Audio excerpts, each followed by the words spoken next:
तो इसी आधार से श्रृंगी ऋषि ने अमृत क्रिया को सिद्ध किया।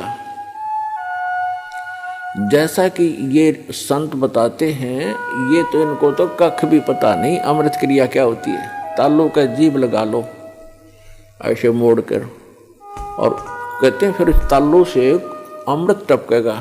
ये तो लाल टपके हैं, अमृत थोड़ा टपकेगा इससे। बकवाद करें।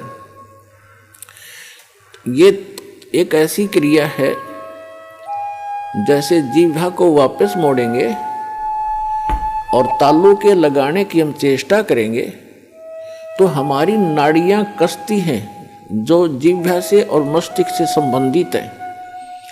हमारे इस शरीर के अंदर इस तालू के ऊपर, ये जो तालू है लटक रहा है हमारे, इसके ऊपर एक थोड़ा सा स्थान है, वो कम प्लेस है, और उसके अंदर एक अमृत भरा रहता है सदा। और वो अमृत वहां से सीधा चल के नीचे जाता है नाभि के पास, ऑटोमेटिक चल रहा है वो। और उसको एक कुंडलनी शक्ति है, कुंडलनी शक्ति बोले, नागिनी कहा संतों ने। उसकी 2 जिह्वा हैं सर्प जैसी, और वो उस अमृत को वो पीती रहती है, शरीर में नहीं जा पाता, वो उसको चूस करके नष्ट कर देती है। उसके अंदर एक ऐसी क्रिया है। तो फिर क्या होता है, जब हम श्वास क्रिया को अभ्यास करते हैं श्वास का, और वो श्वास के साथ ऐसे खड़ी है, ऐसे उसका नाभि के जहाँ वो अमृत टपकता है ऊपर से जाकर नाभि के पास, उसका मुंह बिल्कुल उसके ऊपर है ऐसे। और जब हम श्वास क्रिया का अभ्यास करेंगे, उस श्वास क्रिया से उसका मुंह ऐसे नीचे को हो जाएगा, और फिर वो अमृत जो है पूरे शरीर में जाना शुरू हो जाएगा। श्वास क्रिया से तो उसका मुंह टेढ़ा होगा, ऐसे नहीं रहेगा ऊपर को, वो ऐसे मुड़ जाएगा नीचे को। जो ऐसे टपक रहा था अमृत, उसको वो खा रही थी, फिर वो ऐसे हो जाएगी, उस पे उसके मुंह पे नहीं जाएगा। ये तो श्वास क्रिया का लाभ मिलेगा। और फिर जो हम तालू पर जिह्वा लगाने की चेष्टा करते हैं, उससे क्या होगा कि इस तालू के ऊपर एक स्थान है जहां पर ये अमृत भरा रहता है, लिक्विड सा है ये। उसके नीचे वो एक जैसे इसको अर्ध छोटा सा बेर होता है, बेर का फल, बेरी का फल, उसको आधा काट दे, साफ कर दे, इतना सा है वो, ऐसे आधा कटा हुआ। और उसके बिल्कुल नीचे एक वाल है, वाल, और उसके ऊपर एक छोटी सी नाड़ी टिकी हुई है जो उस वाल के सुराख को रोक रही है। तो उस अभ्यास करने से, जो श्वास क्रिया से, तो नागिनी का फन नीचे को हो जाएगा, और फिर वो नीचे जाना शुरू होगा, और जिस रास्ते से फिर वो जाएगा वो उस नागिनी के हाथ नहीं लगेगा, वो पूरा शरीर में व्याप्त हो जाएगा। एक स्वाभाविक ओवरफ्लो होकर के वो छोटा सा जो आधे बेर का जितना स्थान समझो खाली, ओवरफ्लो होकर जब जाता है तो वो नागिनी के मुंह पर गिरता रहता है। तो अब वो चाहे उस सुराख से जाएगा और चाहे वैसे ऊपर के ओवरफ्लो होकर जाएगा, तो उस कुंडलनी जो नागिनी है उसके नाभि के चारों तरफ, नाभि के पास हमारी सभी पूरे शरीर की नाड़ियां इकट्ठी हो जाती हैं।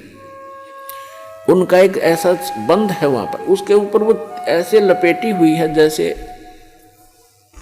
आपने देखा हो वृक्ष के ऊपर बेल होती है पीली सी, तो ऐसे वो लपेटा लगाए रहती है, उसको नाड़ियों में नहीं जाने देती, और ऊपर से जो आता उसको स्वयं चूस लेती है। तो फिर वो नाड़ियों की जकड़ ढीली कर देती है, वो अपने आप मुरझा जाती है, क्योंकि श्वास की क्रिया से वो बंद हो जाती है। और फिर उससे जो हम जिह्वा का अभ्यास करते हैं, जो तालू है ऊपर जहाँ सरोवर है, जिसको मान सरोवर कहते हैं शरीर में, जहाँ पर ये अमृत भरा हुआ है, उसका नीचे का सुराख थोड़ा सा खुल जाता है, उससे फिर अमृत टपकना प्रारंभ करता है। अब कहने का भाव ये है कि ये सारा कुछ भी हो गया, आपकी कुंडलनी शक्ति भी जागृत होगी, और वो नागिनी भी दबगी, नीचे को होगी, और उधर से आपकी अमृत क्रिया भी सिद्ध होगी। फिर अब क्या होगा? उससे क्या होता है कि शरीर के अंदर ज्यादा भोजन आहार की आवश्यकता नहीं रहती। शरीर बगैर खाए भी वर्षों तक रह सकता है, और भक्ति से ही मिली नहीं तो 1-1 लाख वर्ष तक बैठ कर चले गए, फिर गधे की योनि पाई। इन क्रियाओं से क्या लाभ हुआ?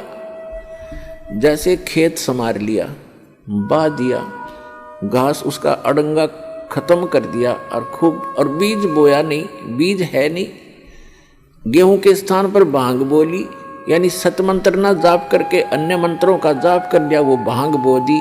तो भांग जीवन रक्षक नहीं है, जीवन नाशक है। तो अन्य मंत्रों से सिद्धियां आ गई इन ऋषि महर्षियों के पास, जो इनके जीवन की नाशक बन गई। आम जनता में तो ये ऐसे हो गए जैसे प्रभु पाक गए। आम जैसे जनसाधारण के लिए तो ये बहुत बड़ी बात होगी। जैसे अगस्त ऋषि जी ने सारे जीवन में डले डोक है एक सिद्धि प्राप्त की, 7 समुद्रों को एक ही घूंट में पी लिया, और फिर प्रार्थना करने पर इनको वापस छोड़ दिया। तो फिर क्या अमर हो गया? आम आदमी के लिए तो बहुत बड़ी पहाड़ है, 1 क्विंटल पानी नहीं पी सकता एक आदमी, तक 10 किलो मुश्किल से पिया जा को गढ़ाई मर पड़ के, और उसने 7 समुद्रों को पी लिया। तो जनसाधारण के लिए तो भगवान सिद्ध हो गया वो, लेकिन कख नहीं था। अध्यात्म ज्ञान की तराजू में उसको तोल कर देखेंगे -0 था वो।